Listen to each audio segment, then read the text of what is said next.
Global happenings today. We communicate, we analyze global news. Stay tuned. Hello, beautiful people. Welcome to Global Happenings Today YouTube channel.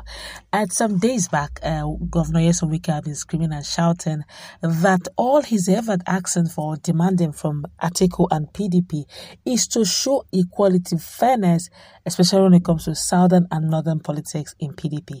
Fast forward, Akeredolu is not keeping quiet as well, as he's beginning to call out well-meaning Nigerians over the fact that they asked to be equal law governing both the south and the north. Don't forget that the same Akeredolu, the governor of Ondo State, has said it doesn't matter whether Peter Obi wins or if the person of Bola Ahmed Tinubu wins, that's Emiloko from Southwest. All he wants is that the Southerners should win. That is the turn of the South. Even though he's an APC chieftain, he believes that is the turn of the South. Definitely shouldn't be going to the North. But as you speak, Akeredolu is screaming on the top of his voice, and Nigerians have every reason to be worried as he begins to outline what he saw and what Nigerians ought to see before we head into the polls. But before we go into the newspaper to find out what it is he's telling Nigerians, we'd like you to subscribe to our channel by clicking on the right subscribe button. Beside it, you will see a bell notification icon. Please go ahead, click on it to get notified as soon as we update our channel on YouTube. Well, Ondo State Governor Rotimi Akeredolu has lambasted the federal government of Nigeria, noting that the country cannot have two systems. In a statement on Thursday, Akeredolu reacted to the video showing the Katsina security outfit obtaining the approval to bear arms. The governor said this following the government's denial of the Western Nigerian Security Network, otherwise codenamed as Amotekun Corps, to carry assault rifles despite terror attacks. Akeredolu noted that denying Amotekun the right to legitimately bear arms is a repudiation of the basis of true federalism, which we have been clamoring for. That Katsina was able to arm its state security force with the display of arms means we are pursuing one country, two-system solution to the national question.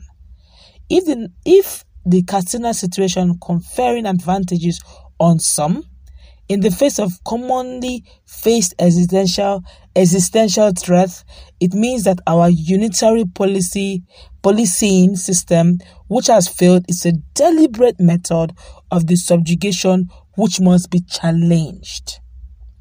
The governor said Nigeria's independence, that's the independence agreement, was based on a democratic arrangement to have a federal system or a federal state and devolved internal security mechanics. We must go back to that agreement. He added that denying Amotekun the right to bear arms exposes Southwest to life-threatening marauders and organized crime. It is also a deliberate destruction of our agricultural sector. It is an existential threat. We want to reiterate that what is source for the goose is also source for the gander. The statement announced that the Ondo government, under the doctrine of necessity, have decided to fulfill its legal, constitutional, and moral duty to the citizens of the state by acquiring arms to protect them. This is more so given that the bandits have an unchecked access to sophisticated instruments. The state government cannot look on while its citizens are being terrorized and murdered with impunity.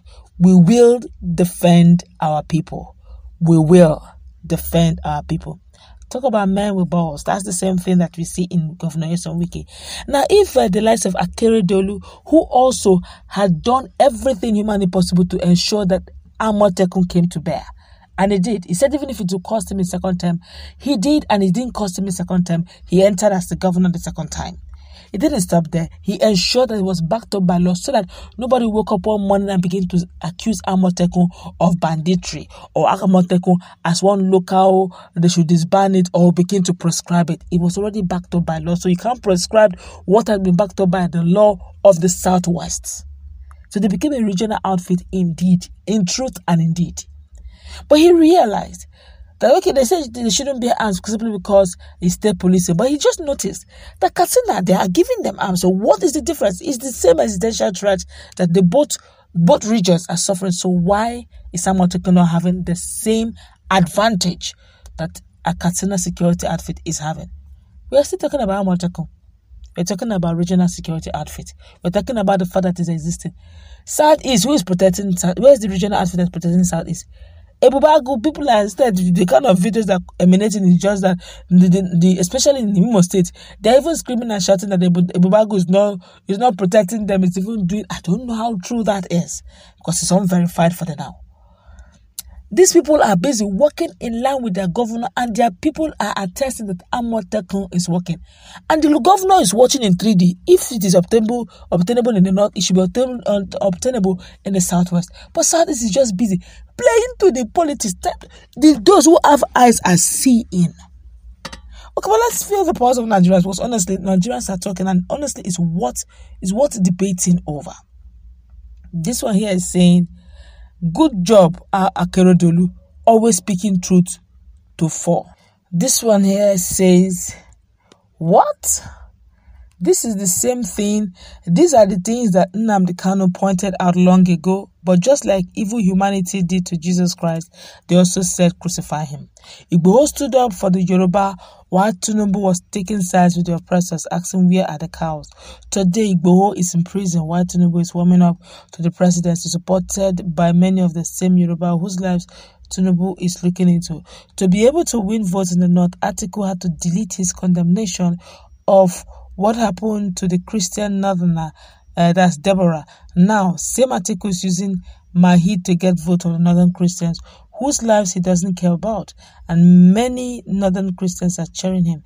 Today, many Nigerians tend to condemn Peter Obi for not criticizing Kanu, as if Kanu was not saying the truth all along. Listen to me, Nigerians. Until you arise and openly defend what is right, we are actually looking at an oppression here.